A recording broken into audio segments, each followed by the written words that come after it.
Good evening, everyone. Happy New Year to you. I think we're into the third day of the new year. I hope that this message found you and yours doing well and everybody's in good health. God bless you. Uh, Assalamu alaikum to my Muslim brothers and shalom to my Jewish brothers, and just peace be upon each of you this new year. Tonight, we're going to talk about Masonic fear. And I know that some of you are wondering, what is Masonic fear? And before I go any further, Brother Demetrix Muhammad was supposed to be on the show tonight. His schedule would not allow him to be on the show. He had texted me previously and letting me know that. So I didn't get his text until late. So we corresponded today, and I found out that, he's not going to be on at the time. But however, we still going to go on with the show tonight. He said that next week would be better for him because, when somebody of his stature has something to do, you don't get in the way of that. So to Brother Demetrius Muhammad, I want to say thank you for even considering coming on the show. And definitely I look forward to having you on the show next week as we going to close out this week. This is the first show of 2020. Oh my goodness. This is the first show for 2020. For those of you who are coming on, I want to say thank you for coming on. And I'm looking forward to it. I'm looking forward to tonight's show. Let me just do this real quick, and I apologize for the interruptions. And I see people already trying to like give me a hit up, like what you doing. But definitely, we're gonna get into tonight's show. Dang it! Hold on, I need to do this real quick, and cause this brother right here ain't gonna let up until I hit him back. And I have to do that. You know what I mean? So, oh man, I apologize once again. There you go. Call you in 30. All right. So look, we're gonna get right into it tonight. Masonic fear, and this is going to be the show tonight. So I hope that you read the title. So outside of yourself, outside of yourself is the only reflection that the world inside of you is going to see. Hear me clearly. Outside of you is a reflection of the world inside of you. Outside of you is a reflection of the world inside of you. So if you're living in a lot of chaos, you got a lot of chaos going on inside of you.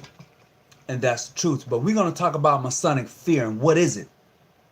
And how did I even come up with this topic tonight as we can see? Well, I came up with the topic tonight because, when you talk to people, you can learn a lot.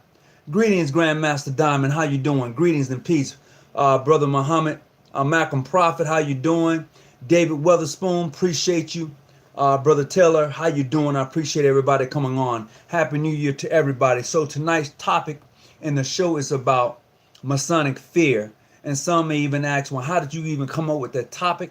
Well, I was talking to Brother Brandon Lewis, and he has some information, and we were sharing information in regards to fear, and we was talking in regards to esoteric Freemasonry, all of that. We just was having a good conversation about it, and it was interesting because what we found in our conversation, the thing most people fear, the things that most people fear is themselves.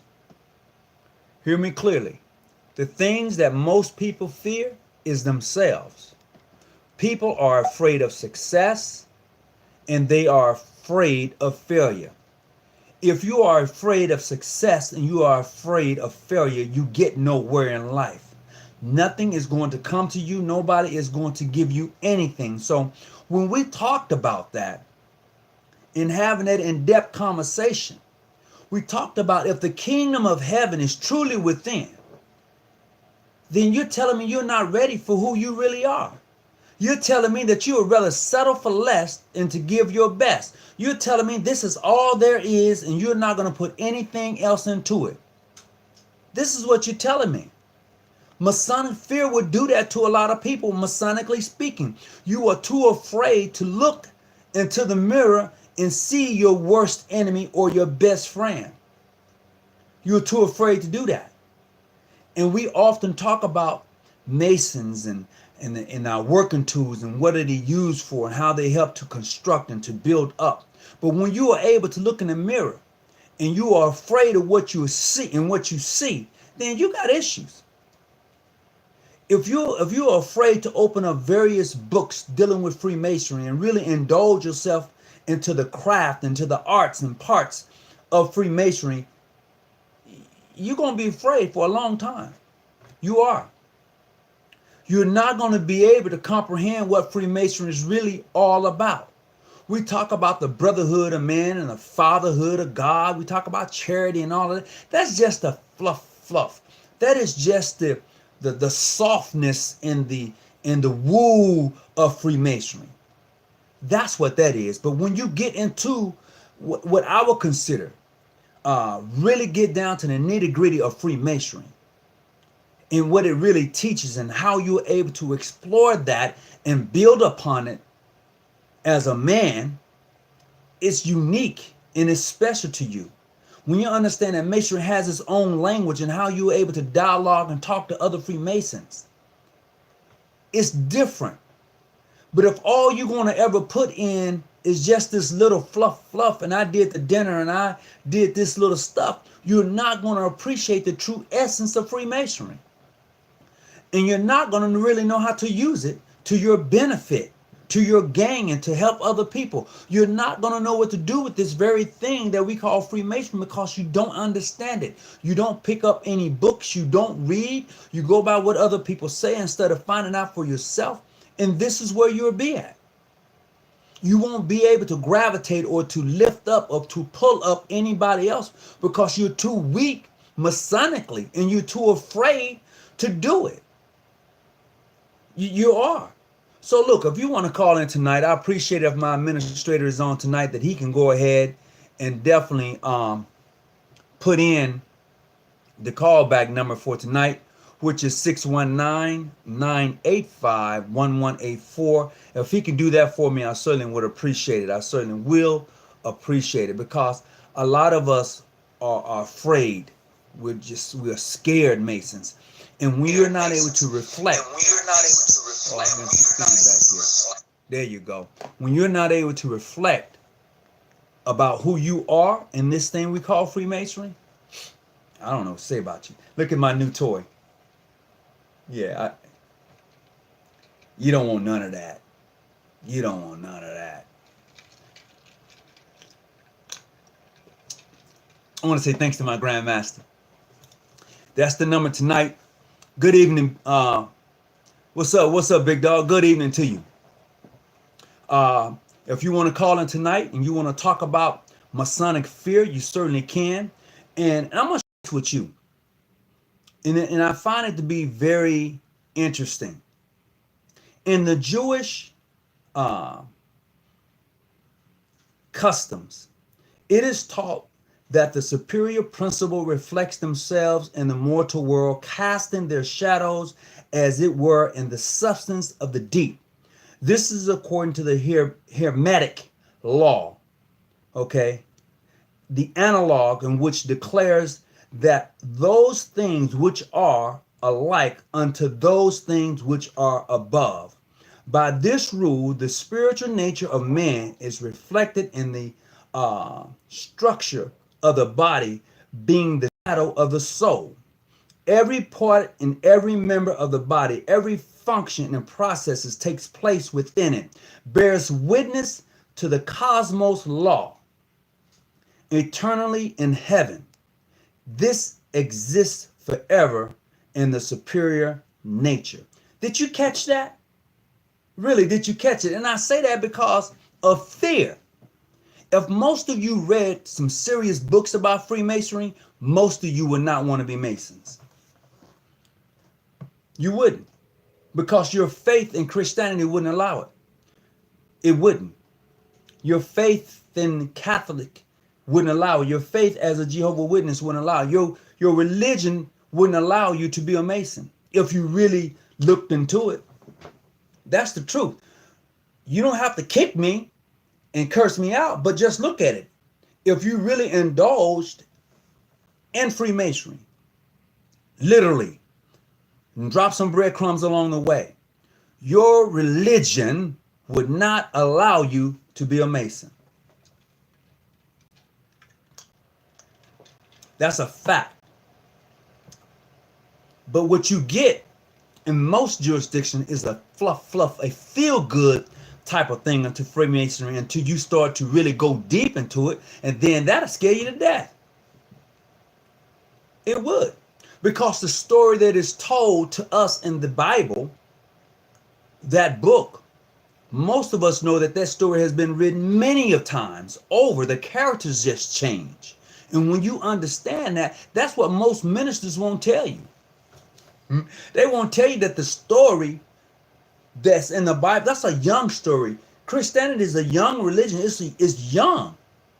So what you get is that if you do not indulge even in that story that is given to you, if you don't indulge in it and see it for what it is, you don't get nothing out of it. Even if you take a look at the story of Noah, okay? Take a look at the story of Noah being in the ark for 40 days. That story reminds me of Noah being locked up in a tomb. The ark is more of a representation of a tomb than anything else.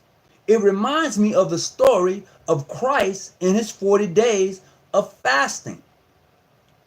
Where do you think he went? I've told you many a times before that it was an initiation that he went through. It was a process that he went through to become a priest, one who can ascend from this earthly body into a heavenly body. Because many of y'all are looking for heaven up there. You're looking for heaven up there. That's what you're looking at. I can't wait to go. You know? But when you indulge yourself in this thing we call Freemasonry, I would tell you this, and you've heard it many times before. The kingdom of heaven is truly within. That's where I'm at today. I was nowhere near 10 years ago. We couldn't have this conversation. I wouldn't hear you out 10 years ago. 10 years ago, I was an ordained elder in the Presbyterian Church, USA. Ordained elder. Truth. And I'm still considered to be an ordained elder under that ministry. I am. And I still go to church. But I know that the story that is being told to me is a story that has been told many, many times over and is not the real story. I know that. But most of you don't know that. You don't. Heaven is what you make it, and hell is what you go through trying to make it to heaven. Spirit Doc, you spoiled my cake last week when you said that Demetrius was coming on the show. But I like what you said. I like what you said. But it's true though. It is so true. And this is where we find ourselves at. When we're dealing with internally within, because most of us are fearful of success. Oh, you don't think so?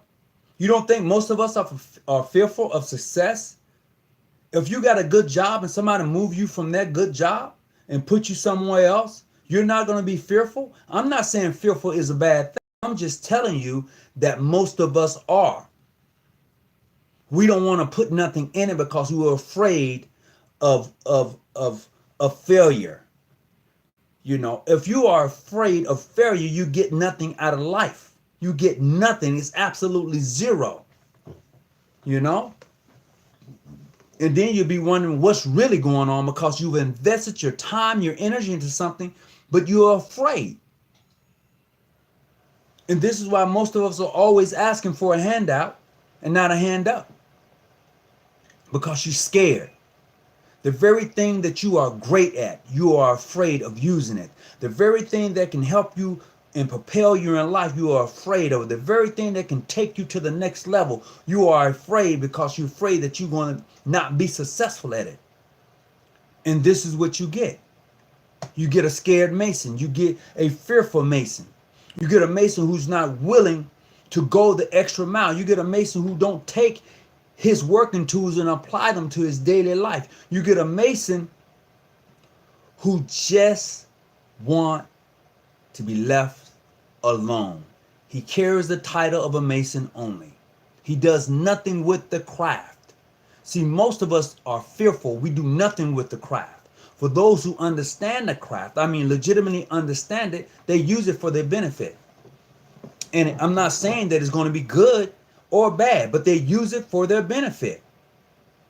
And that's the difference when a Mason is afraid and one who's not. You know, afraid Mason, he'll hurt you, you know, because he is afraid. He's afraid that it's somebody going to find him out, that he doesn't know, that he hasn't made suitable proficiencies in the preceding degree. Afraid Mason is scared that somebody knows that he is a 33rd, but he can't lecture on any degree. That's a afraid Mason. You see, you see him, you want to have a conversation with him, but yet you can't. See, some sisters are like that too. I'm not leaving the sisters out. No, not leaving the sisters out. You can't do it because there are some sisters who are afraid. See, you sit back and you watch your sisters who are the social matron, your social conductress, your conductress, your worthy matron. You sit and you watch them fail. You don't try to lift them up. You don't try to explain to them some things that may try to help them because you are afraid. You are scared that somebody's going to call you out. No, it's not. It's time out for being afraid. See, this thing we call 2020, 2020. It is time to change your vision. It's time for you to move forward and not backwards. It is time for you to see ahead and not see behind you, not see on the side of you, but look straight ahead. Because what is in front of you is the mountain that you have to climb. It is time out for being afraid. It is. I'm afraid to say something to him. I'm afraid of success. I'm afraid of taking masonry to the next level. What is that next level? I'm afraid if they see me saying something to him, that they'll say something to me. You're less than a man. You're less than a woman. I don't get that with being a Mason. What I get as a Mason is somebody who's going to be upright. You know, somebody that's going to really be on the level. I'm not saying that you're going to be perfect about it, but you're going to give it your best shot. You're not going to be afraid. That's the difference. Fear. The opposite of fear is success. The opposite of fear is success. Most of us are too afraid to be successful. You see a large felon, but you scared. You are afraid to say anything. You see the wishful masters out of hand, but you are afraid. You see a brother in distress, but you are afraid. You see a sister who's in need, but you are afraid. You don't read enough to understand Freemasonry. So you are afraid to have conversations with anybody about Freemasonry. You are. So look, if you want to call into the show tonight, you're certainly welcome to do so. And we can have this conversation. Oh yeah, you need to really think on that. Why are so many Masons afraid to really indulge themselves in Freemasonry? Why is that? Why is it that when a person who's a minister coming to Freemasonry, their initiation is different than yours? What is it that they know that you don't know? Why is that? If anybody wants to have a conversation, you're welcome to call. I'm trying to see where we're at on the chat room. If you talk religion, then what will you replace with it if you take it? If you take religion, what you going to replace with it?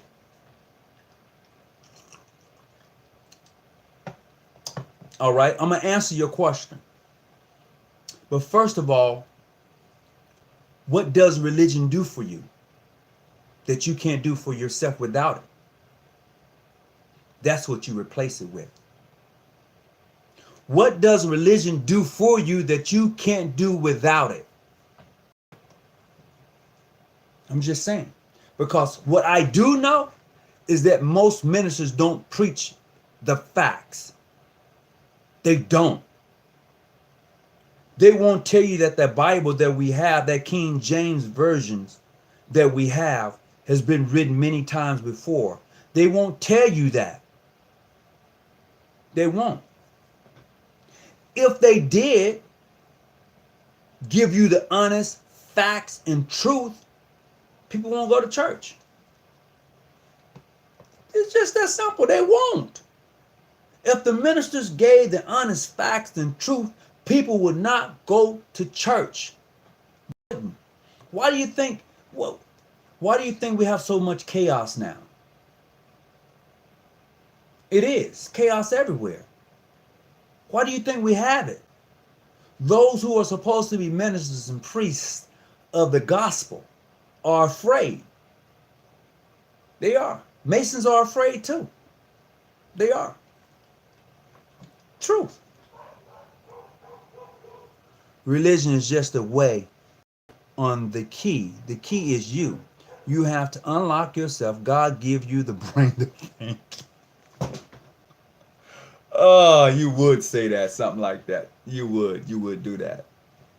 But I just need for you to think for a moment for yourself. If you didn't have religion, what would you have?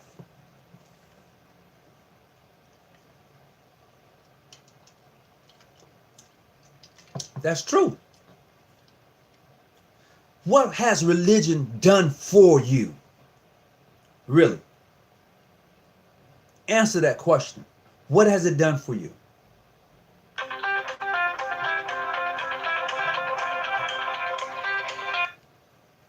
Hey, Grandmaster, I was inviting you to be on the show tonight, but didn't know if you wanted to take that obligation or not.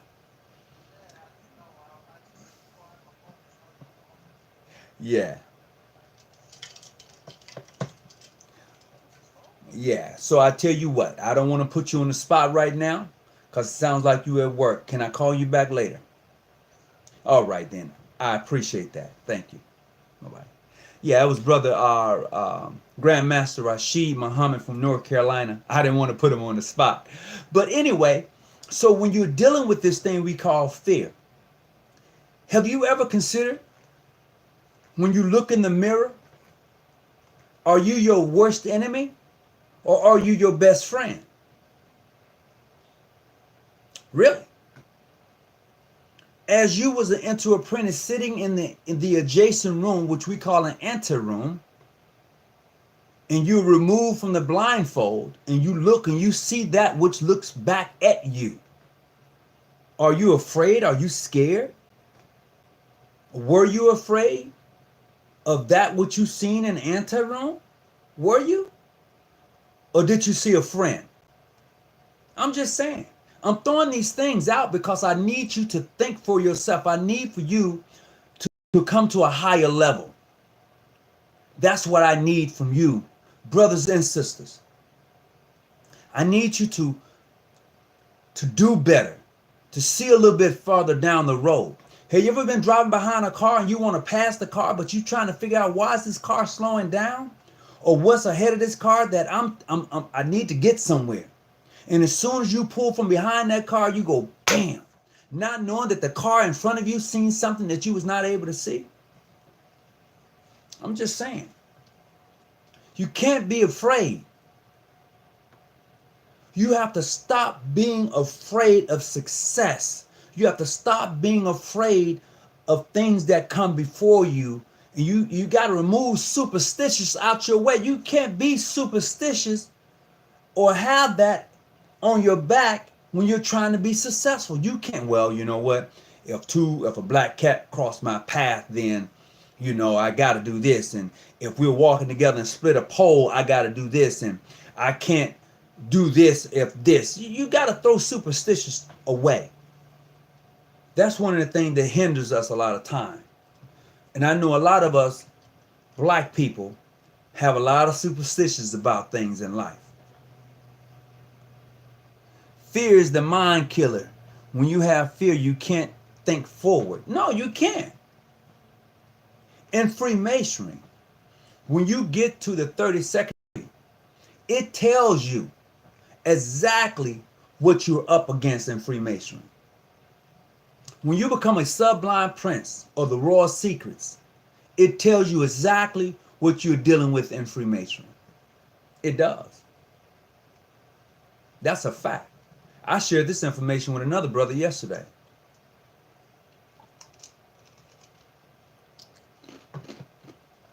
I did. Can anyone tell me where's the fountain of youth? The fountain of youth is being around youth. The fountain of youth is being around youth. I'm going to tell you why. For me, I'm speaking strictly for me, Widow Son. I think that was your question. The fountain of youth is being around youth because youth keeps you young. They really do. And I know this from being around my elders, those who, when I first came into this organization, I hung around them a lot and they enjoyed my company. It kept them useful. I would drive them places and take them. They stayed on the go because of me. And I wanted to learn what they knew because of their age. The oldest person in my Masonic Lodge, when he passed away about 3 years ago, he was 86. His wife was 50.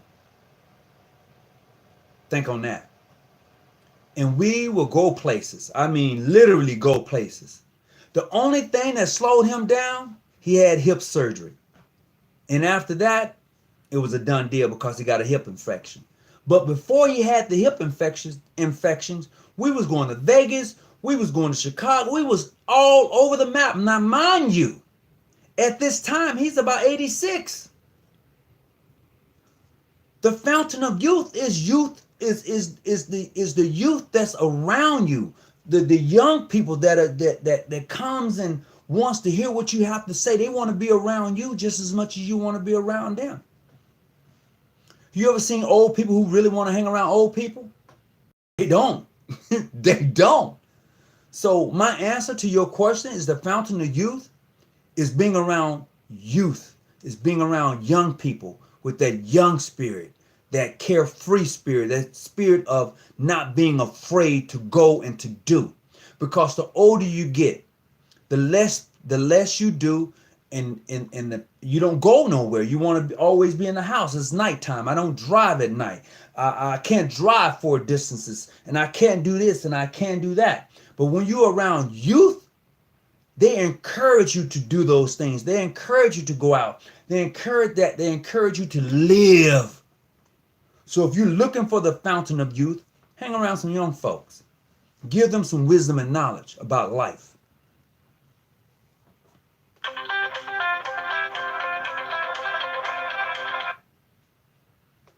Greetings, can I help you? Hello? Hello? Yeah, this is, how can I help you? You're breaking up. How can I help you? Call back if you want to call into the show because I can't hear you. Just call back. All right, I asked the person to call back. I couldn't really hear what he had to say. I'm quite sure he was able to drop some knowledge, but I couldn't hear what he had to say. So, having been with God in hell, being away from God without the assurance of hope. Spirit Dot, you dropping some dope. Nope. Widow Son said nope. Well, Widow Son, call me and tell me where's the fountain of youth. I gave you my perception, and it's mine because that's what I found for me.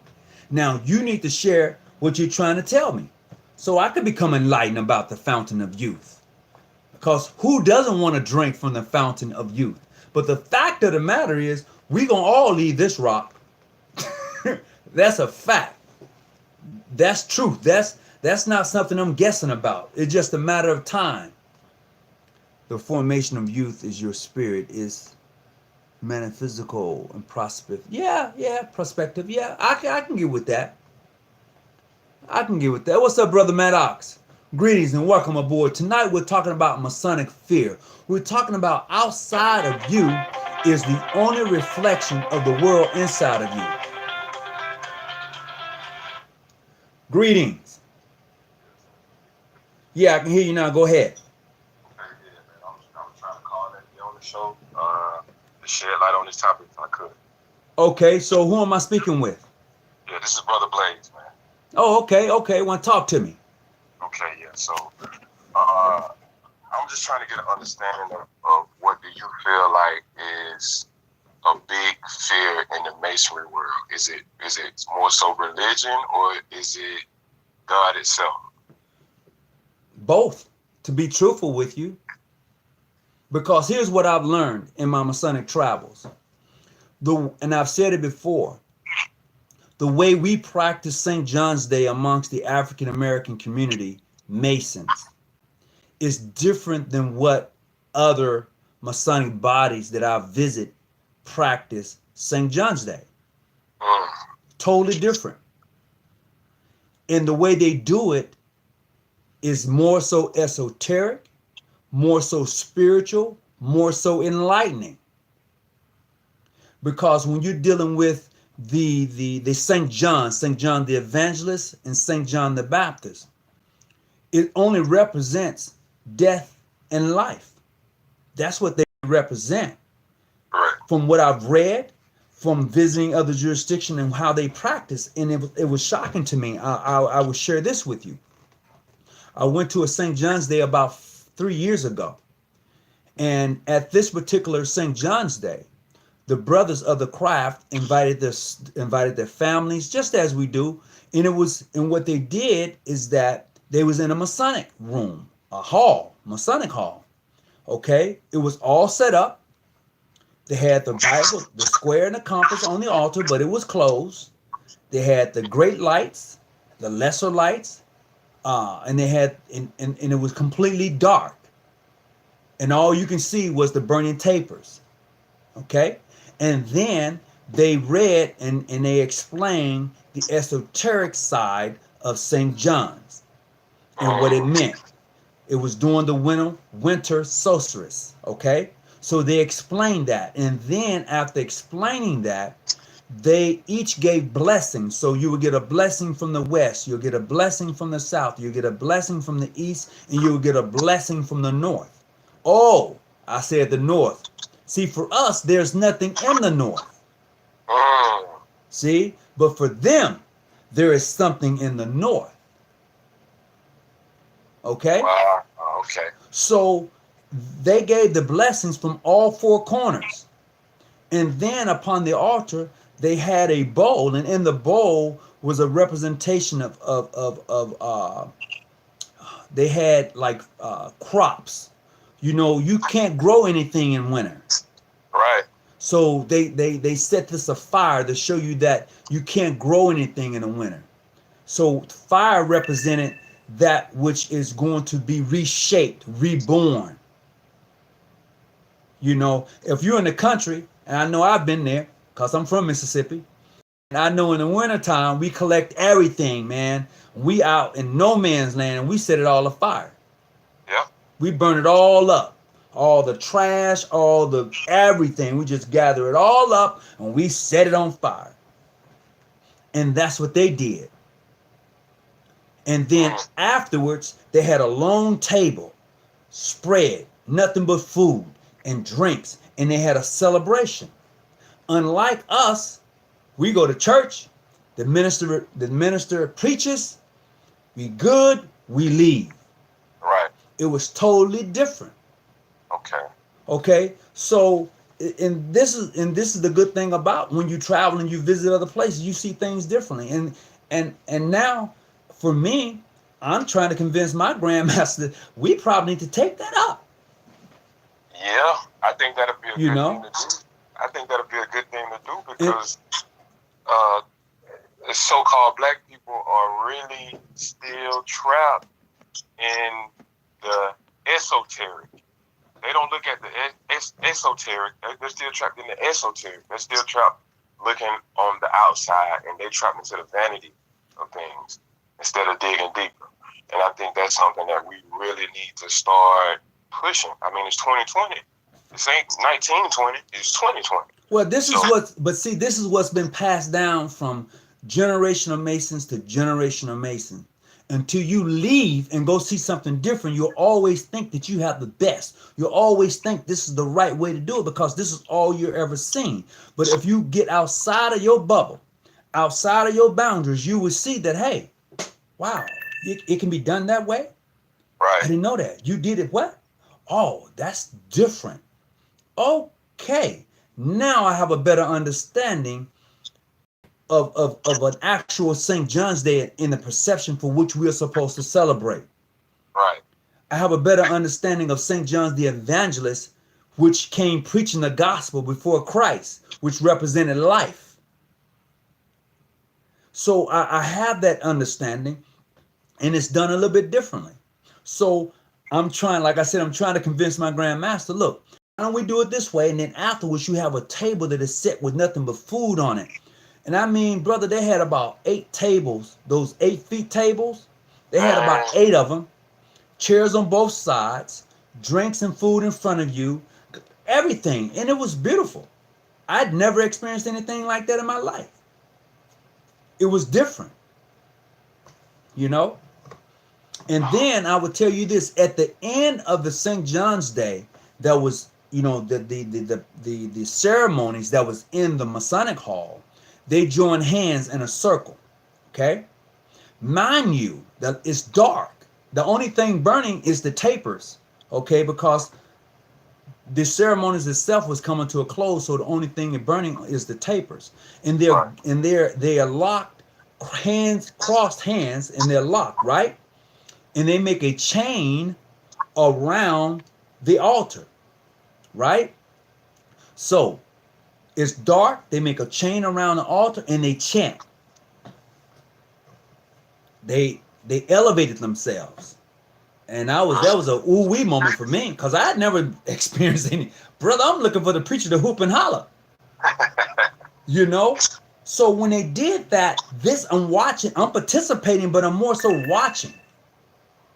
And it was a hell of an experience. It was. Yeah, and you can feel the energy in the room, you know? That was the point. The point is that you can feel the energy in the room. But how many people are going to be okay with the energy? Right. A lot of people are not going to be receptive to it. You know, how many people are going to feel okay about that energy? And that's what I found. And it's just unique, you know. But until we begin to pick up good books and begin to read and understand masonry on a whole nother level besides this feel-good masonry, you know, right. This is what you're gonna get. This is why tonight's show is about Masonic fear. Outside of you, the only reflection is within the world is you. It's boom. I don't know about you, but I would say for most Masons, especially during the inner apprentice process, I would say this: as you sit in the room, a reflection, it should be dark with a candle. And when you're unblind, when the covering come off, you should look and see what's looking at you. You should. And you should wonder, why am I sitting looking at this individual who's looking at me? Right. And why are you there? And Absolutely. Are you ready to continue on that journey? Are you ready? Are you ready to continue on this journey? Because it is a journey, but most of us never see it that way because we're too hell bent on let's go party, brother. Let's go toss it up and let's go do some other stuff. Right. And not realizing that you're a part of something special. You don't know, most people don't know how to use masonry. They don't. Because if they did, they wouldn't treat it the way they treat it. Right. Hold it to a higher regard. Oh man, yeah. Oh, no doubt about it. Hold on just a second for me. All right. There you go. Yep, most don't know how to treat masonry. You know, this is why a lot of people often tell you, "Oh, you don't know nothing. You're not high enough yet." I like that. But go ahead. What you was gonna say? Yeah, at what point do you feel like a person needs to make that transition into being way more esoteric than what they are? Because, Master Mason degree. at the third? The third. If you open your, and let me tell you why. If I don't know what your Masonic ritual is, but if you have a Duncan's, if you have a Leicester look to the east, if you have there's a couple of more out there. I can't. They skip me right now. But there are a few more Masonic rituals out there. And the beginning part of the lecture for the Master Mason, it tells you you are now entering into an esoteric side of Freemasonry. It tells you that. So why is it so hard for people to jump in full fledged? It seems like people are hesitant. Because they're scared. This is the name of the show, the Masonic Fear. They're scared. The reason most people join Freemasonry is because of their buddies. Right. Oh man, you gotta get into this, dog. Oh man, you gotta come on, man. You gotta do this. So they get in it, looking at it as a social organization, looking at it as a frat, looking at it as something, I can go out and hang out with the boys. They don't see it on a whole nother level. They won't get there because of where they're at. Maybe their lodge don't teach that information. So they don't get there. Because their lodge is always giving them dinner tickets and not really having any real serious study with them. Right. So this is what you're going to get. So when you introduce a brother and say, man, look, let me share this with you here. Let me share Osiris and let me share Seth with you. Let me share this information. Oh, man, I ain't messing with that. Man, what with you? What? Bruh, this is older than your scriptures that you read. As a matter of fact, this is where your scriptures come from. Indeed. Let me share the Book of the Dead and the Emerald Tablets with you. Oh man, you crazy, man. Where you get that devilish stuff from? Well, who told you the shit was, who told you it was devilish? Who told you that? Let me share with you about voodoo and what it really is. And oh man, I ain't messing with that voodoo. Well, who told you it was voodoo? Right. So now we scared. And that's the thing. People are scared of their own religions. They'd rather be a part of a European religion than the African religion. Absolutely. But see, here's the flip part of that. If you know anything about us as a people, we've always been spiritual. Yeah. I don't care. You let a drum beat drop. You let a drum beat drop and a bass do its thing. It moves you. It doesn't move nobody else in the room. But if I'm sitting in a room and the bass is like hitting it and the drummer is drumming, oh, it's on. I'm doing this. Mama, for what? I'm doing. And people are like, damn, they can't catch that.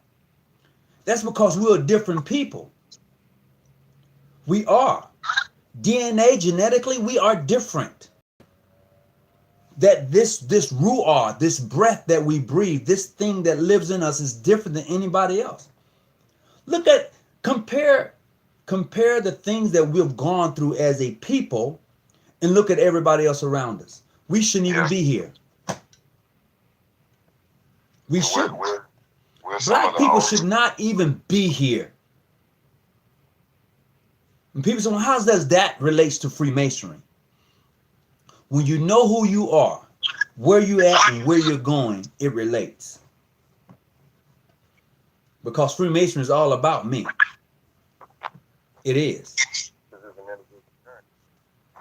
So that's what I get.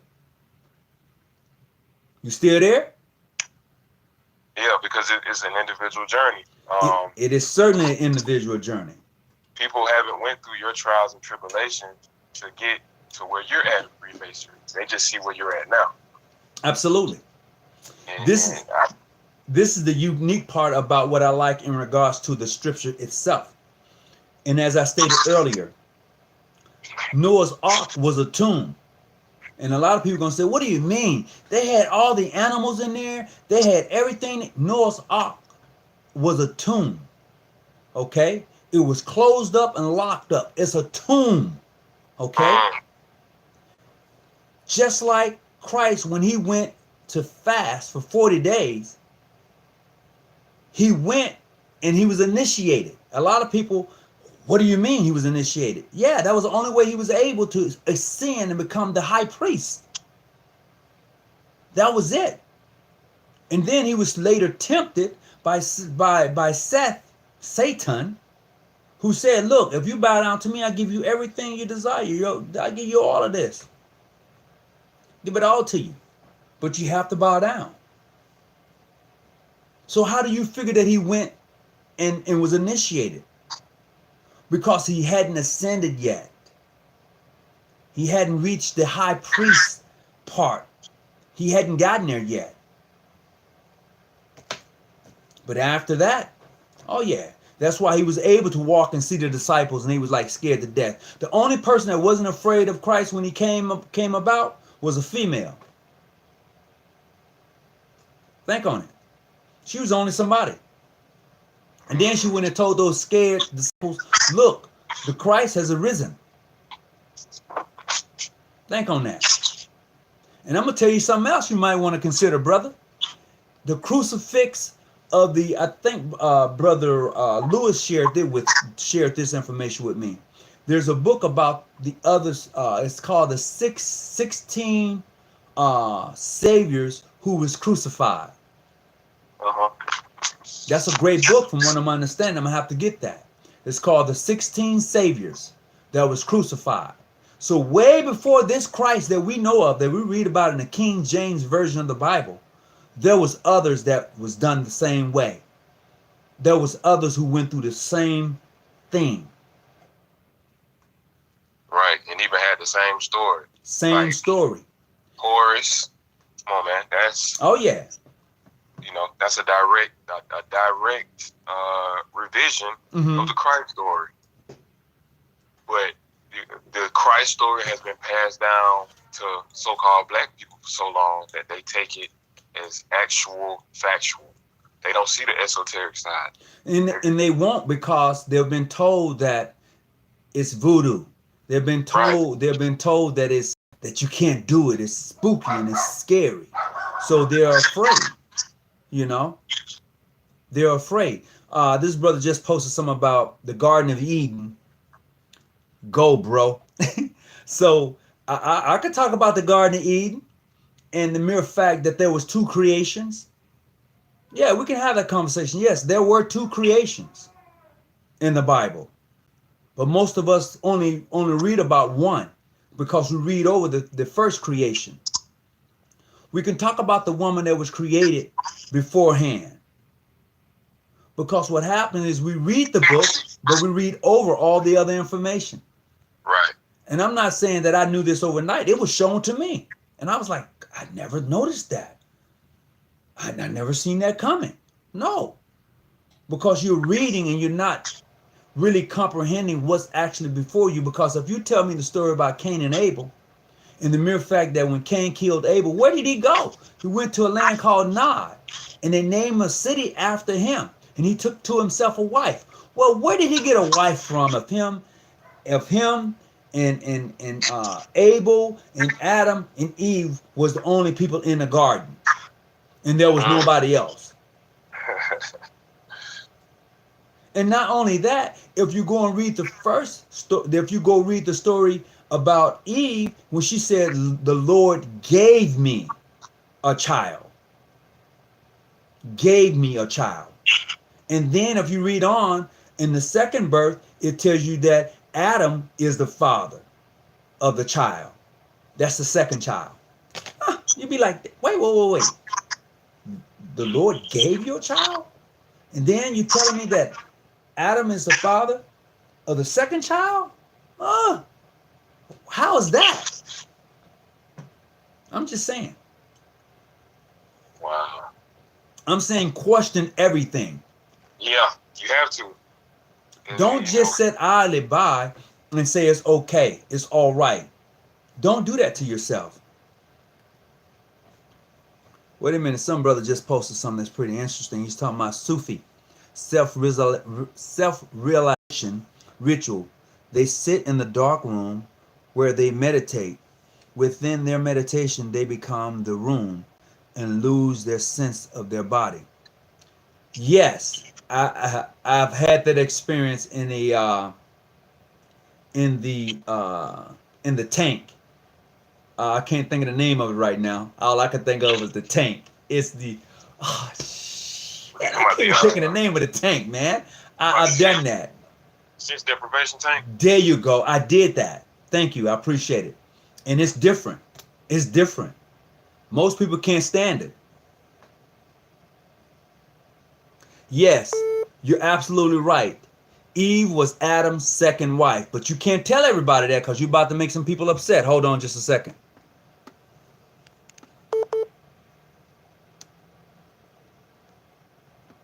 Hello?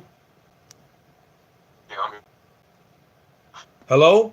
Hello, brother. How you doing? I'm all right. You calling into the show tonight? Yes, sir, I am. This is Oh, Brother Bradford Hogue. hold on just a second for me, okay? All right, yes, sir. I want to join you in real quick. Yes, sir. All right, let me join you in real quick. See where this. I need to know where your conversation gonna go. Hold on just a Yes, sir. second. How you doing today, by the way? I'm doing very well, brother. Doing very well. All right, now talk to me. Hello? Yeah, All right, go ahead, talk to me. so it's funny that you bring up Sufism, but I want to address a couple of things that were said earlier. One, when we talk about the esoteric, right? Right? Okay, so the esoteric, by definition, is not for everybody. It never has been and probably never will be.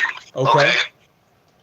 So it takes time for, let me say it like this in a biblical way, it takes time for people to climb the rungs of that ladder that Jacob saw, okay?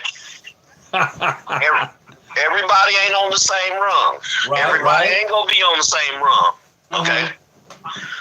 So what comes in with the esoteric, with the common religion, is the common religions that you see across the face of the earth, even right now, right? Okay.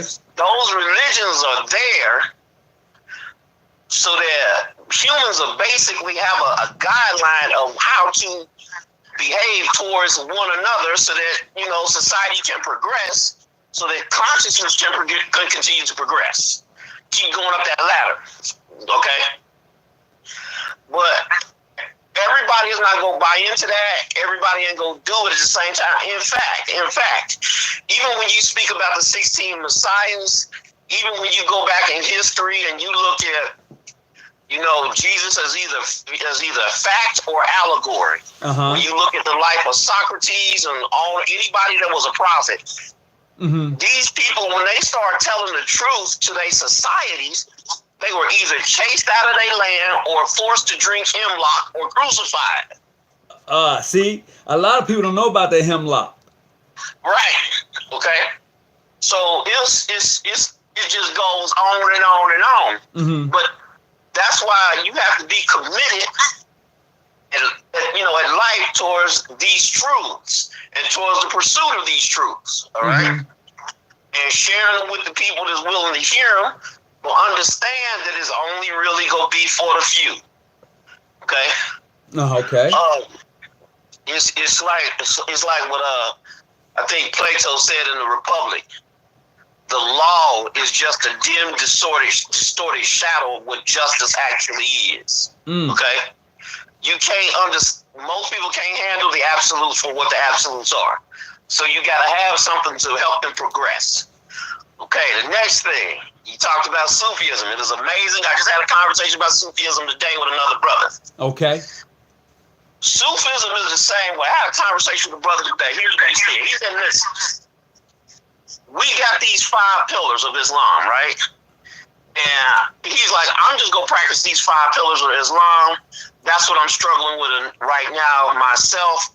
I'm not trying to go off into Sufism, which is in Arabic it's called tasawwuf. Mm-hmm. Tasawwuf, right? Okay.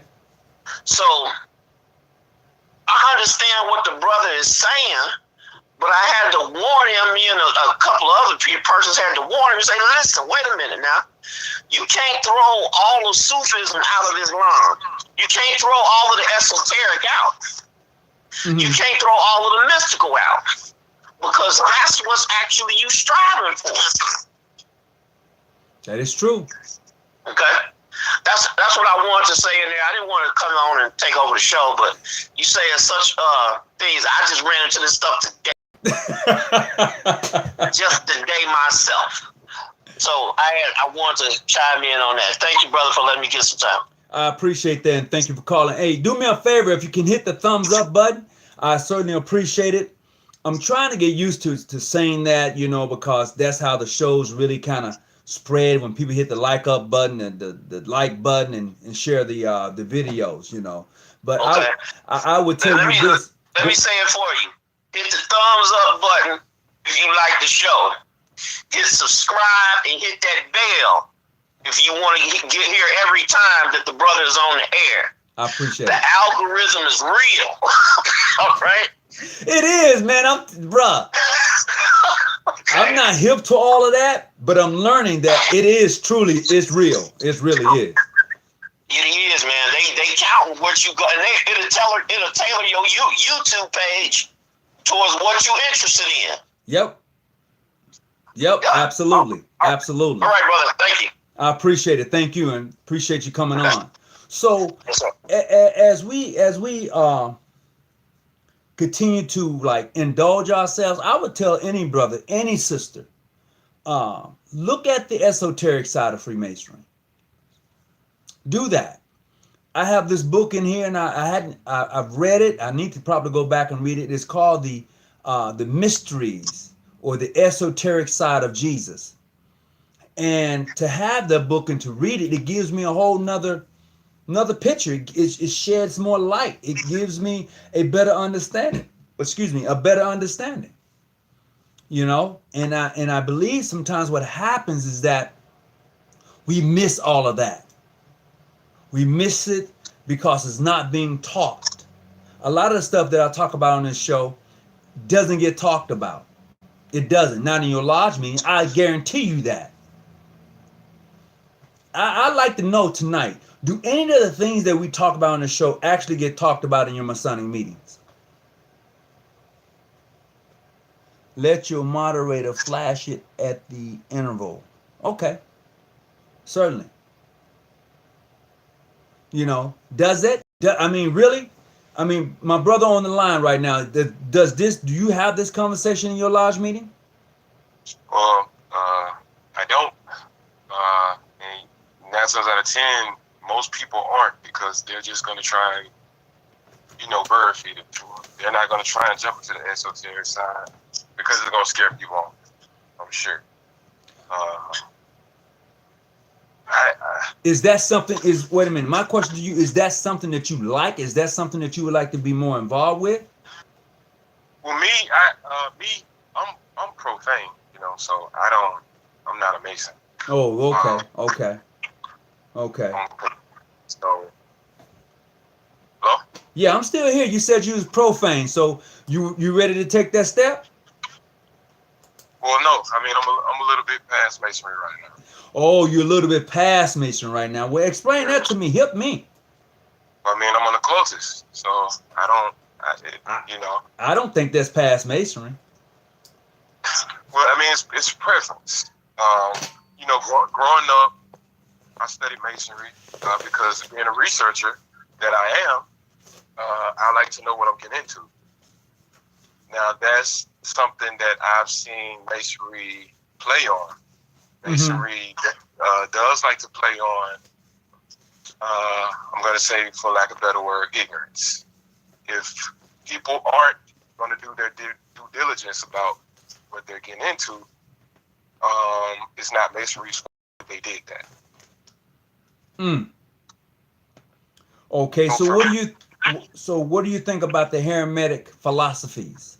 well, me, I think the Hermetic philosophies. I feel like some people try and tie it to Masonry, but for the most part, if you're going to deal with the Philosopher's Stone and things of that nature, um, Mason.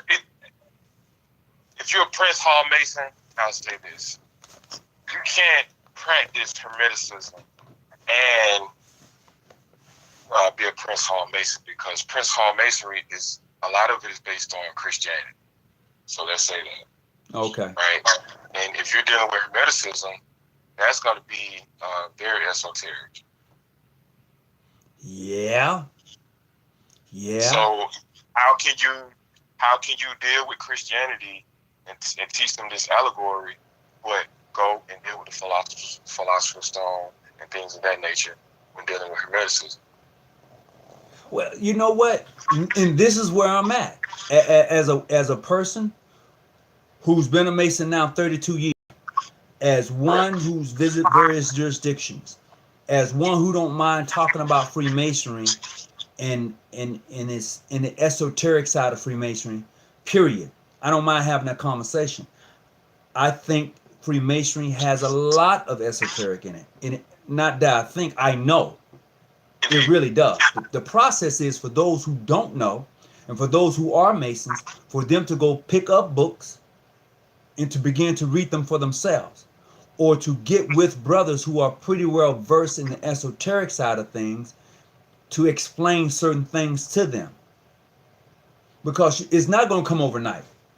Right. It's not. And I think Masonry is a good stepping stone for that. But the way I was raised around the occult. So I see Masonry as a stepping stone for the people who are in the Abrahamic religions. So if you're a Muslim, if you're a Christian, or any of these major religions, and you want to dive into the esoteric side, Masonry is a good starting point. But for me, my grandmother's an Eastern Star. My granddad was a Master Mason. My uncle is a Sufi. My other grandma is a Jehovah's Witness. You know, I'm from Georgia. Wow, you got it all there, bruh. Yeah. So I came up around all of this stuff, and I've weighed it on the scale, and looked and seen what I can use and what I don't need. And for me, growing up as a youngin in Georgia, this is the Bible. Oh, wait a minute. Mr. Profane, no disrespect. But you said you growing up in Georgia? Oh, Yeah, my. Georgia, man. Georgia, like South Georgia. Mm. You know, I'm from South Georgia, so I'm around this stuff. I'm not just talking, and I see people in the comments. They like, oh, he's good. I never seen nobody consider themselves as a profane. Well, yeah, I'm profane, and I don't mind saying it. No, I'm not a coward. No, I'm not trying to use Masonry for gain. But this show right here is only one of the few shows that I can come to and chop it up about the esoteric. Go anywhere else, you're gonna be like, oh, get away with that devil stuff. You know what I'm saying? So, I mean, this is a great show for me to come in and chop it up with different guys on different levels. Now, from what my understanding as a profane, I thought all Master Masons were into esoteric. Oh, no, sir. No, sir. No, sir. All Master Masons are not. Although they should be, this shit would scare them to death. Excuse me. No disrespect to anybody, but yes, this would. It would. It literally would, because most Masons, and I'm speaking for what I've known from 32 years of being in the organization itself, are afraid. You show them something different on the other side. No, and like I said earlier, I'm an ordained elder in the Presbyterian Church USA. Dude, if you really got in bed with the thing, you would know that Christianity per se has always been a part of Freemasonry. Period. Right. It really has. The fact of the matter is, within that, a lot of things are hidden within Freemasonry. You can bet that. So with these hidden things, are they scared to go find out what they are, or are Oh they just man, being yeah. We could talk about the principles of vibration. We can talk about the principle of mentalism. We could talk about the principles of correspondence. We could talk about all of that, but most brothers would not indulge in that conversation. We could talk about the principle of cause and effect, the principle of gender. We could talk about a lot of different aspects of things that are really into Freemasonry, including the Hermetic principles, which is in Freemasonry. But they don't get there because they're part of this social club, this boys club, this man's club, and we gonna go out and have a few drinks tonight and kick it without really understanding that you're a part of something that's real deep. Wow. So, in other words, people are afraid of duality. Absolutely. They're afraid of duality. They want to look at things from one side, and they don't want to see the other side. Oh yeah. If I sit and had the conversation about the principle of rhythm and how music can actually heal. What? Music can heal? Yeah, it can. You Yeah. know. There's certain frequencies that can heal. Yeah. So if I talk about vibration and how it moves you and how it can raise you up or lower you, look, anybody that plays the organ in the Church of God in Christ, they know that they can hit a certain chord on the organ. It makes people feel a certain way. That's automatic. It moves you, but what happens is we can't put two and two together because we're just listening to the music and we listen to the drummer and we listen to the bass, but we don't understand why does this move you. You see that, Tony? You kicking real knowledge right there, and they ain't picking it up. The esoteric side is that music is playing. Music makes you feel a certain way. It makes you feel good. But the esoteric side of it is the frequencies that the music is playing is gonna make you feel a certain way. It is. It absolutely. This is why one of the brothers said that in the hospital, in the surgical room, they play music. They really do. They really do play music. So what does this have to do with our bodies? It has a lot to do with our bodies because when you understand that you are energy, it took me a while to get there. This is not something that happened overnight. It took me a minute to get here. I used to have study sessions here at my home with my Masonic brothers who was more into the esoteric than I ever would be. And this is the stuff they was introducing me to. And we would be here from 7 o'clock to midnight at my home, and my wife would be like, hey, ain't it time for your boys to go? I'm like, shit, nah, I'm getting into this. And it's because of them that I'm where I'm at right now. It's because of the knowledge that they had, and when they brought it to me, I wasn't close to it. I wasn't like, man, I can't hear that. I was like, I want to hear what you got to say. And then you have to go back and read for yourself. So you just can't take it and not go do your own research. Right. You can't take it off face value. And I think that's what a lot of people don't want. They don't want to research what they hear. They just want to disregard it if it doesn't make sense to them.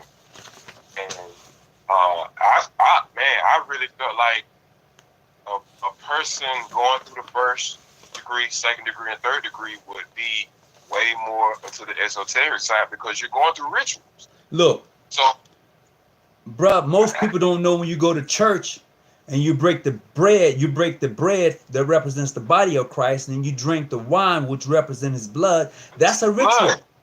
That's a ritual. When you get baptized, that's a ritual. Absolutely. Now, I had to tell my grandma, I had to hurt her feelings. I'm like, look, Granny, I don't want to get baptized. I had to go and tell her, look, Grandma, I don't want to get baptized. That's a ritual. You didn't want to get saved, brother. I don't want to get dove in the water. I can't do it because I know. Look, bro, you didn't want to get baptized, filled with the Holy Ghost. I can't. I ain't want to feel the ghost. Okay.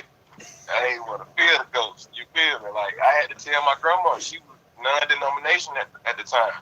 So it's like, well, she was Baptist at the time. She's now non-denomination.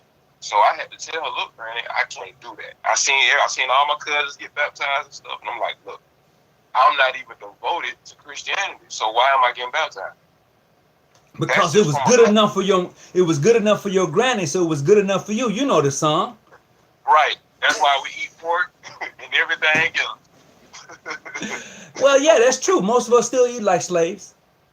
Eating slop. And I have to tell my friends, look, man, I'm not finna eat no swine. I don't eat no swine. Because I know better, you know. That's one of the high schools in sodium. And they wonder why so-called black people are related to hypertension. It's because of the diet. That's true. That's true. It's because of the diet.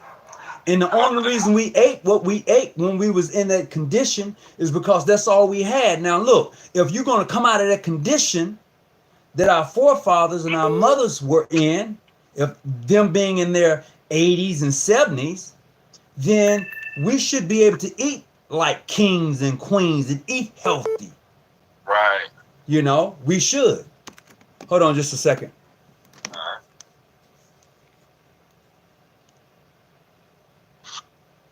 Hello, can I help you?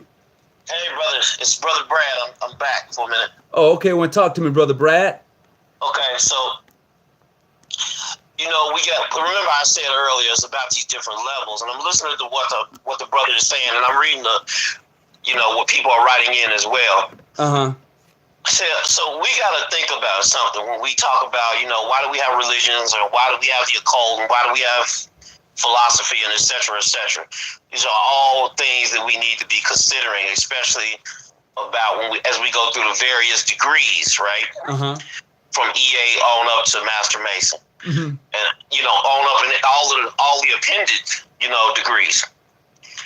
So we got to ask our question. So somebody take a Bible or a Quran or a Kabbalah or a Torah or a Bhagavad Gita for that matter and put it in front of you, right? Uh-huh. And they tell you like, look, okay, so this is your religion, and within this book is either all these historical stories about all these people or all these allegorical stories about all these people that did these amazing things or they did these wrong things, et cetera, right? Mm-hmm. Okay.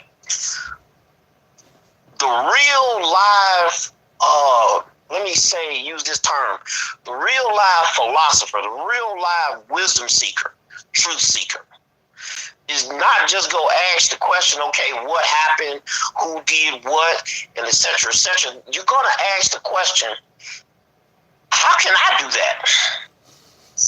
Well, I'll share this with you. Yeah. Now, you know the story of the Bible. The Messiah man, the Christ man, said the exact same thing. He says, the things you see me do, you should be able to do. The reason that he said these things, or the reason it's recorded that way, is because he had transcended to a higher level. Correct. Okay. So now the reason why we have these religions or these sciences left, okay, is so that we can read the works of the other people who have advanced along the path and do the same things that they did. What's missing is that we don't embrace the esoteric, right? Mm-hmm. We don't. Let me say it directly. I hope they don't come and get me, but we don't embrace the way we breathe or the way we think, or we don't embrace stillness enough, right? We don't. That would give us the ability to perform some of these phenomena, right? Uh-huh. That we have read about in these books. So, it's like there was it's reported that there was a fourth grandmaster of masonry. Okay. Back in 1717. Have you ever heard this? I'm listening. Okay, there was it's documented that it's three grandmasters that met in that pub, right? Okay. But there's another brother that's arguing. Actually, it was four grandmasters, and the fourth grandmaster didn't want his name attached because 3 is a sacred number. Okay. Uh-huh. But this fourth grandmaster was the one that made sure that alchemy was laced into what was then Freemasonry, which transformed it to have a third degree, which became Master Mason today. Okay. Well, the Master Mason degree is broken up into actually two parts, well, three parts. Correct. I agree. Yes, sir. Yes, Okay. sir. Okay. So he knew that it would be a progression of information, of knowledge, Mm-hmm. okay, and of raising in consciousness. See, he had done his work. He did his work. He documented, wrote a book. They just now have it, right? Have opened it up to the public, right? Okay. And he told how he created a philosopher's stone. Okay. And what's the name of this I'm book? crazy. I hear the pause right now. I hear the pause, right? What's the name of this book? It's the Journal of Sir Isaac Newton. Oh, really? Yes. So you're telling me that Sir Isaac Newton was a grandmaster? Sir Isaac Newton is the fourth grandmaster. He Interesting. knew all three of them other grandmasters. Interesting. Okay. Those other grandmasters, you go and look at where they worked at, what societies they were part of. One of the grandmasters was a member of the Royal Society of Science, which Newton helped to build. Okay. That's where he met Newton. Another grandmaster worked for the Treasury, which Newton was the head of the Treasury until just before he died. All right. Okay. Another grandmaster studied alchemy from reading Newton and Boyle's lectures. But That's how I'm alchemy- going to back you up for a second. Now, Yeah. that thing, alchemy, Yeah. you couldn't find too many Masons that want to talk about alchemy. I'm gonna be honest with you. I'm like the other brother you was talking to. I was studying up, reading up on alchemy. I got to be honest with you, brother. I was reading up on alchemy 24, 25 years ago. Wait a minute. But are you a Mason? Yes. Oh, okay. I'm like, damn. The other brother, he was like, no, I'm a profane. But the brother, I like him. I like his conversation. He ain't trying to. He ain't trying to hook with nobody. I'm gonna say this to you. I don't know if the brother is actually a profane. I'm very cautious about him using Well, that he word. told me. This is what I'm only going by what he stated. He said that he's a profane and that he deals in the occult. Okay. And I'm If like, you all actually right.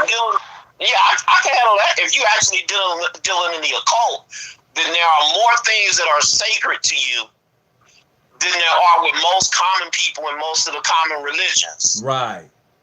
He might be saying he doesn't recognize any of the common religions, but if you truly understand what the mysteries and the esoteric is saying to you, then that means you see the connections, or at least some of them. And when you start seeing the connections, right, more things become sacred to you than what's not. That makes sense what I'm saying? I can agree. This is the uniqueness of Freemasonry at one time. It was sacred. Right. It was sacred because of the illuminating people or individuals who was involved with it. Right. And I'm going to tell you this here. In some cases, in some instances, in some places, it is still sacred. Correct. I want to say something for the people that's listening and be like, oh, the brother crazy, talking about philosopher's stones, turn the lead into gold, right?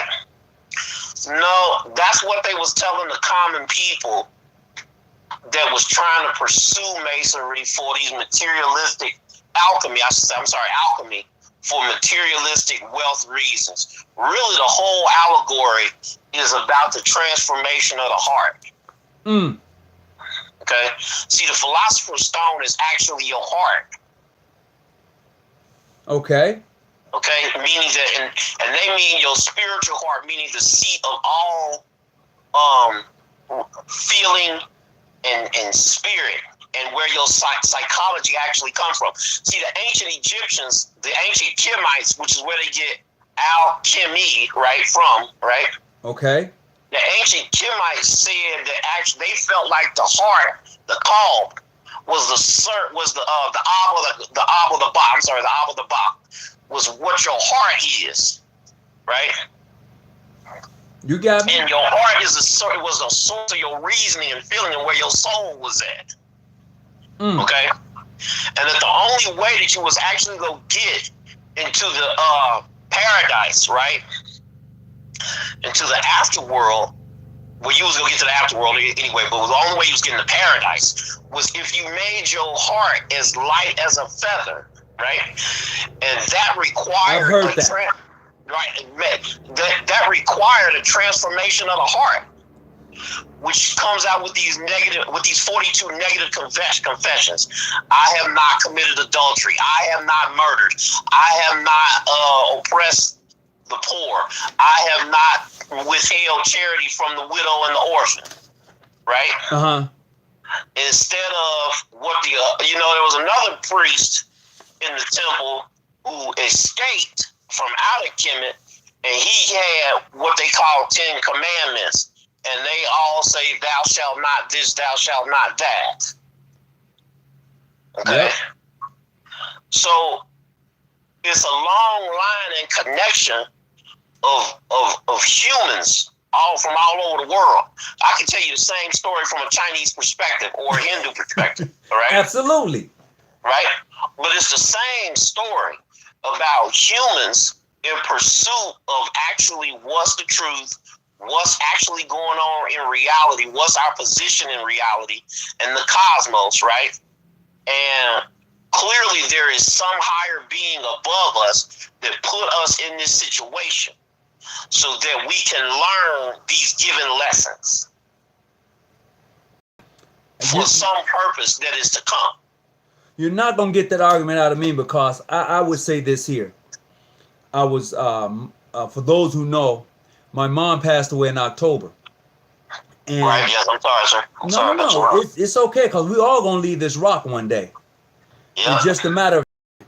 So my mom used to tell me all the time, when I remember being at the age of 25, she said, so you think you're a grown man? I was like, yeah, I pay my mortgage. I got the family. I'm doing my thing, Mom. I'm a grown man. She's like, well, son, let me tell you, you haven't seen anything yet. So as I get older, as I grow into this thing we call life, I notice I haven't seen anything yet because the shit always keeps changing. Excuse my language. It keeps growing. It keeps shifting. When I think I got it, I don't. It oozes out of my hands. And when I think I got it over here, I don't. So go ahead. Go ahead.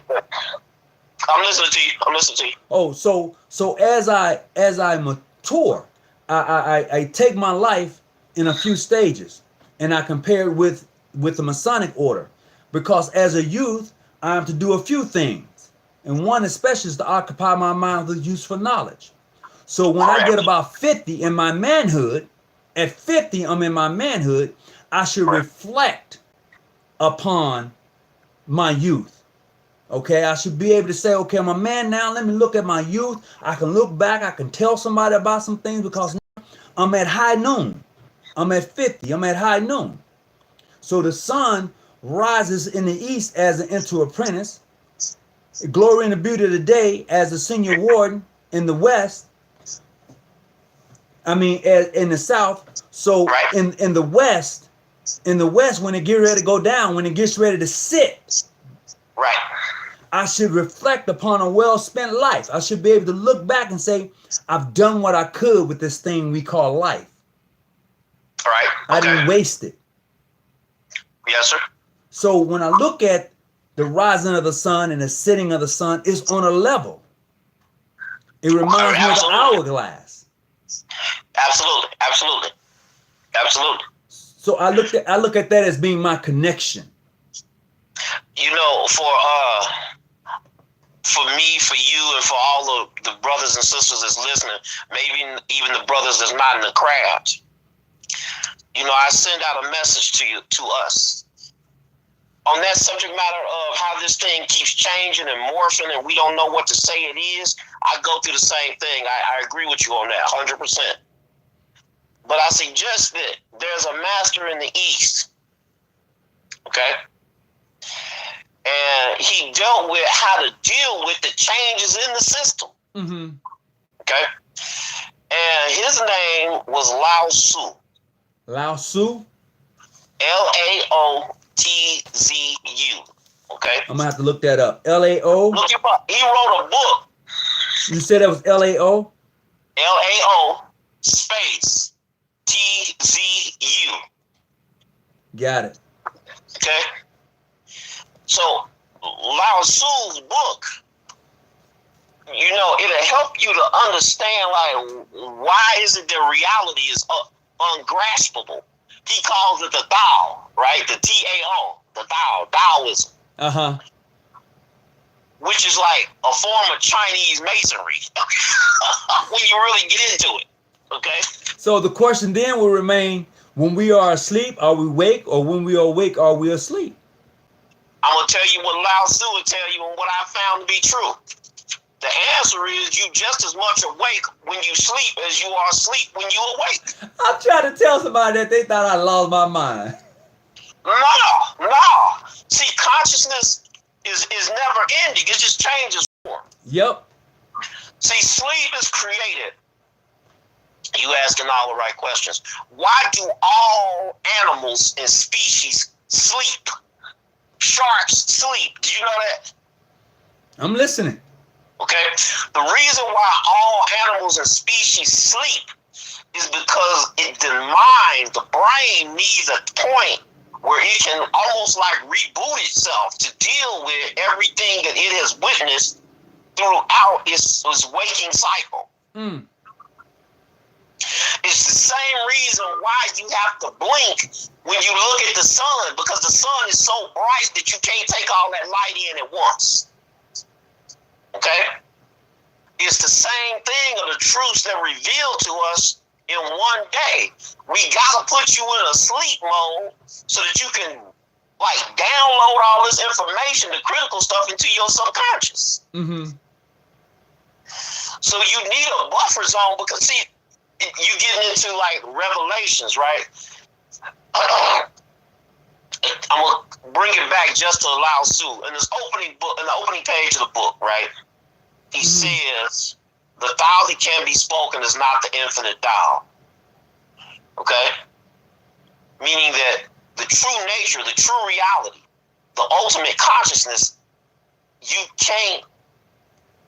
there's no word for that. Here's a word for you. It's ineffable. Okay. It's ineffable. Interesting. So since it's ineffable, brother, we done spent centuries searching the world for these truths. All right? Mm. So across all societies, civilizations, searching for these truths. Okay? Yeah. But see, here's the thing. We say that as Masons. We say those very things. But most of us are afraid. Correct. This is why the show is called Masonic Fear. Because most of us are afraid. And this is the uniqueness of when you're becoming an apprentice. I would say that in most Masonic lodges, I'm going to say most African American Mason, Prince Hall, whatever you want to call it, they don't go to a chamber of reflection. They go in there, but they don't do the thing that they should do. Before I tell people about Lao Tzu, right? Uh-huh. Because I started out as I'm always gonna be a philosopher, right? I was a philosopher before. I'm a philosopher now. I hope to die in this state, right? Mm-hmm. When you speak about the reflection chamber, I tell people, especially Christians, I say, go sit with King Solomon.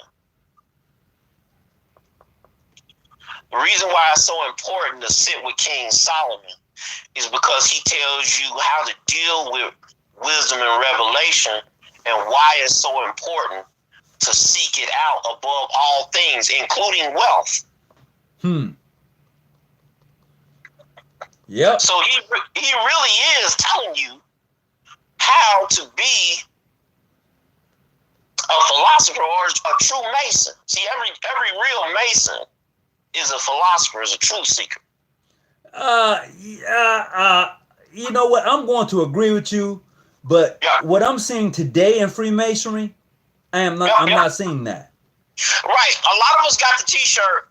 And we got the emblem. I'm not seeing that. I'm not feeling that. Hold on a second. Okay. Hello. Yeah, this is Brother Blaze, man. Just want to chime in. All right, you can chime in, but you gotta turn your background down. Yeah, my background? No. It's another brother on the line. Okay. Brother on the line. So the brother on the line, what you got for me? Yeah, I just wanted to agree with the guy on the phone. Philosophy is very important. If I was the Grandmaster of a lodge, I wouldn't even allow a person to be a Mason if they didn't have the mind of a philosopher, because philosophy is just that important. You have to have introspection, and if a person doesn't have that, then they're just better off being a book Mason, because they're going to give what you give them, they're going to get what you give them, and they're not going to be able to apply it. And that's something. And this is Brother Blaze, Mr. Profane. Yeah, this is me. I'm not a Mason, but from the outside looking in, a person should be able to have introspection, and they should be able to dwell on their thoughts and be able to make them actions.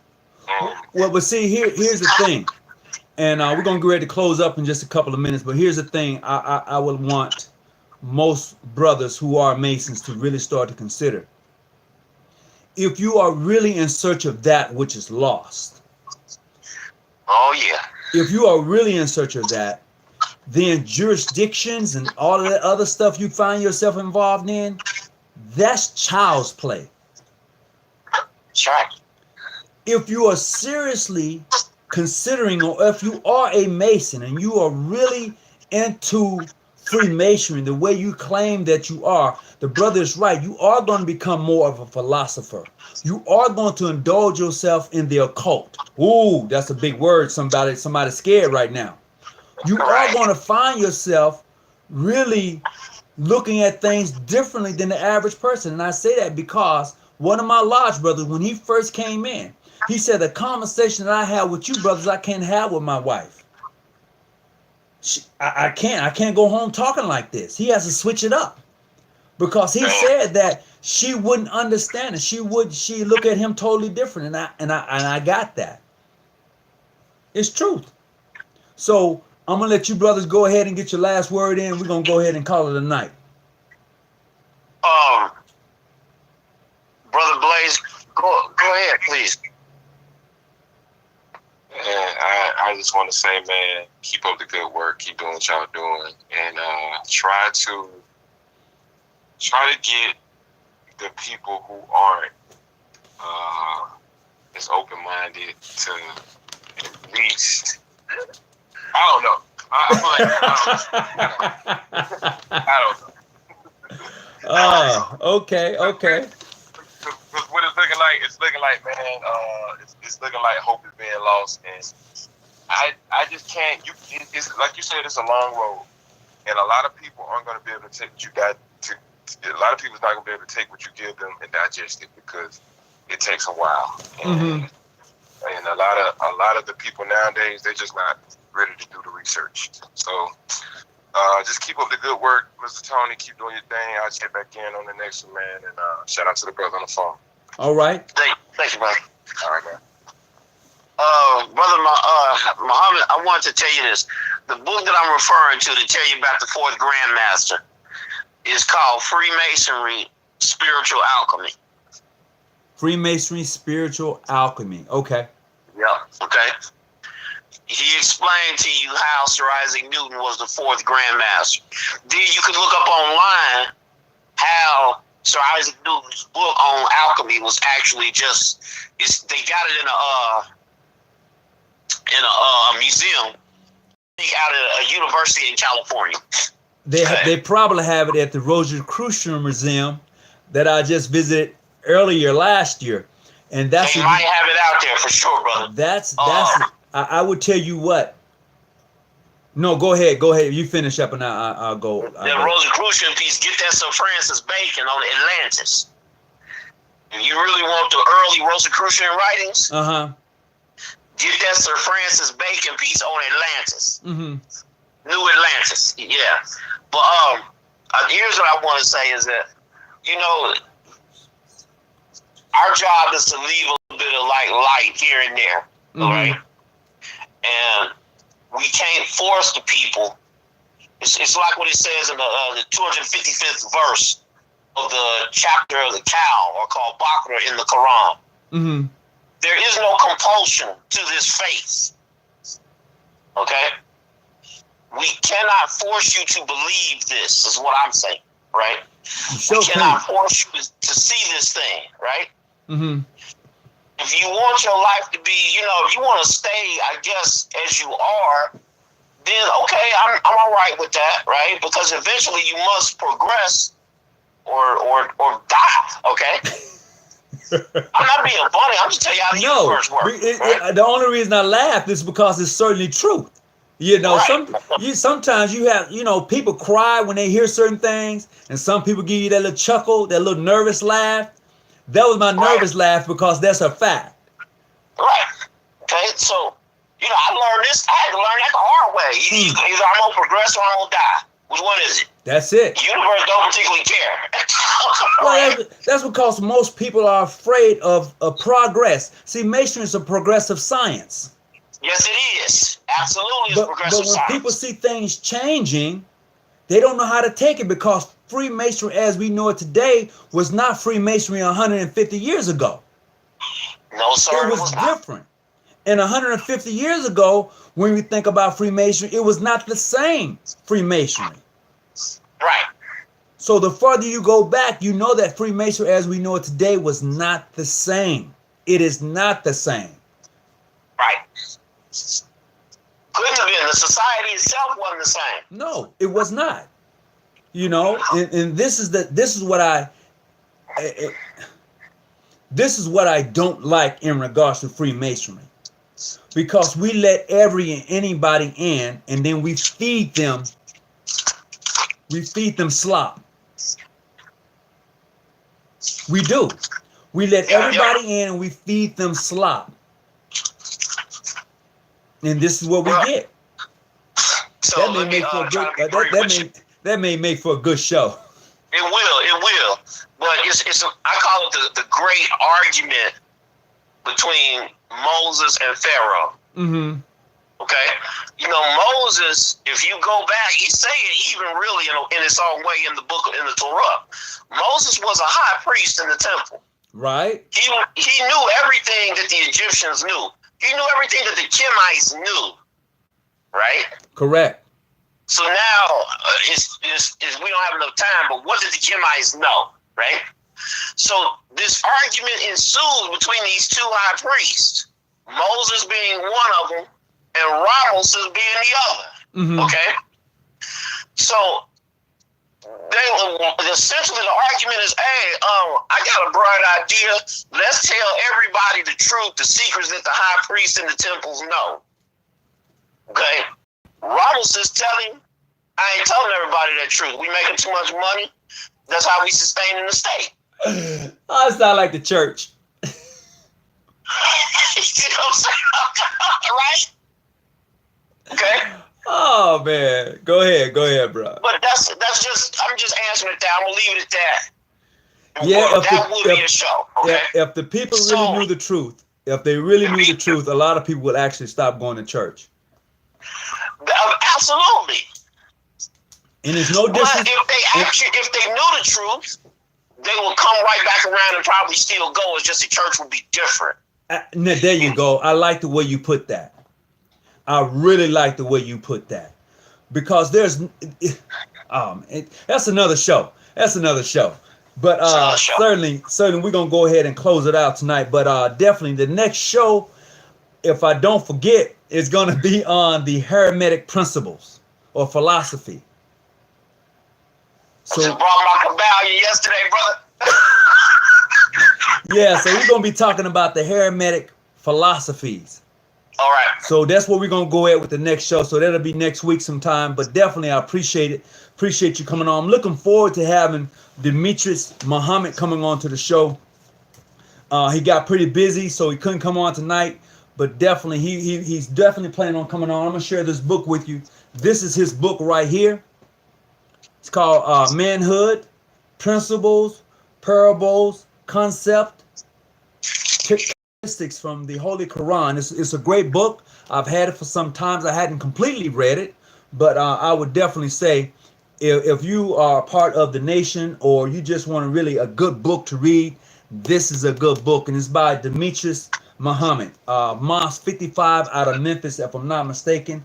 And if I am mistaken, I know the brother is deep, and I'm looking forward to him being on my show. That's for real. So whatever you do, please hit the like button, share the video, and this year is gonna be a little different for us. We're gonna be on another level this year. We're gonna talk about things as we always have that nobody else is willing to talk about. That's what we're gonna be doing.